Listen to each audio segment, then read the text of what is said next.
আসসালামু আলাইকুম প্রিয় দর্শক, অবশেষে মোদির যে দম্ভ তা চুরমার করে দিল কংগ্রেস। দিল্লির মোট আসন সংখ্যা ছিল 543টি, তার মধ্যে মোদি পেয়েছে 292টি আর 234টি পেয়েছে ন্যাশনাল কংগ্রেস ইন্ডিয়া দল। প্রিয় দর্শক, অন্যান্য পার্টি এবং তারা পেয়েছে 17টি আসন।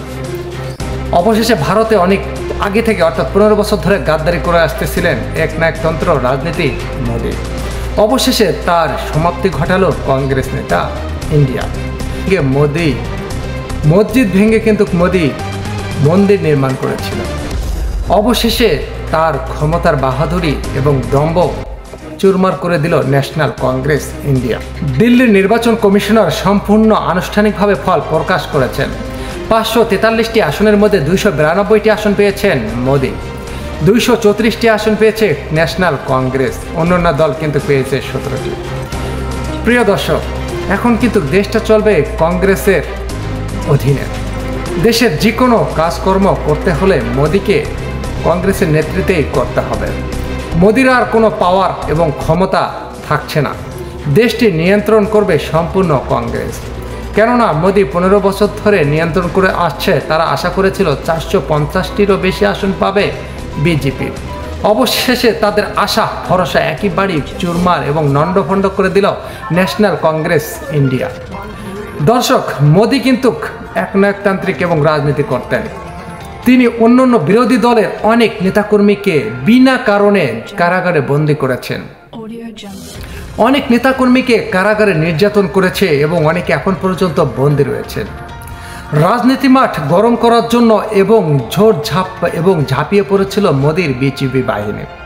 তারা চেয়েছিল আবারও 450টিরও বেশি আসন পেয়ে মোদিকে ক্ষমতায় রাখতেন, কিন্তু সে আশা একেবারে লন্ডভন্ড করে দিল ন্যাশনাল কংগ্রেস ইন্ডিয়া। তা দর্শক, বিরোধী দলের অনেকেই এখন পর্যন্ত কারাগারে রয়েছেন।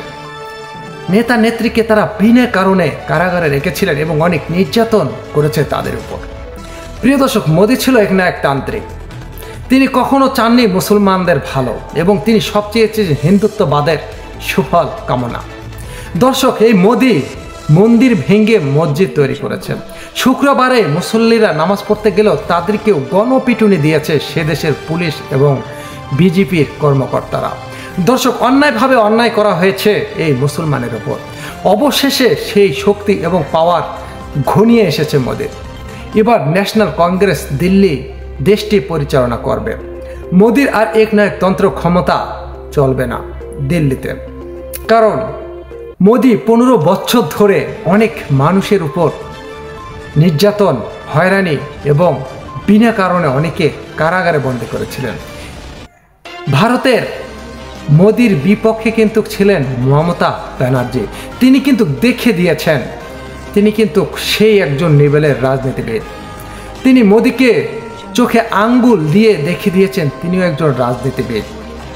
অনেক আগে থেকে অনেক অত্যাচার এবং মোদির যে একনায়কতান্ত্রিক গণতান্ত্রিক সেটা কিন্তু সহ্য করে এসেছিল মুখ বুজে কংগ্রেস এবং মমতা ব্যানার্জি। অবশেষে এই নির্বাচন ঝপঝপ করে হয়ে যাওয়ার পরে চোখে আঙ্গুল তুলে দেখিয়ে দিল যে মমতা ব্যানার্জি এবং ন্যাশনাল কংগ্রেস ইন্ডিয়া তারাও ক্ষমতায় দখল করতে পারে। তো দর্শক, অবশেষে ভারতের যে ইন্ডিয়া মোদির যে শক্তি ছিল এবং ক্ষমতা একনায়কতান্ত্রিক রাজনীতি তার থাকবে না। এখন মোদি কোনো কিছু করতে গেলে, দেশ পরিচালনা করতে গেলে অবশ্যই কংগ্রেসের নেতৃত্বে চলতে হবে এবং যে সিদ্ধান্ত নেবে কংগ্রেস ন্যাশনাল সেই সিদ্ধান্ত মেনে নিতে হবে মোদিকে। কারণ মোদি মাত্র 292টি আসন পেয়েছে আর কংগ্রেস 234টি, অন্যান্য দল 17টি, সব মিলে কংগ্রেস ন্যাশনাল পেয়েছে 240টিরও বেশি। তো দর্শক, আপনাদের মতামত অবশ্যই কমেন্ট বক্সে লিখে জানাবেন। আবারও দেখা হবে নতুন কোনো ভিডিওতে। আল্লাহ হাফেজ।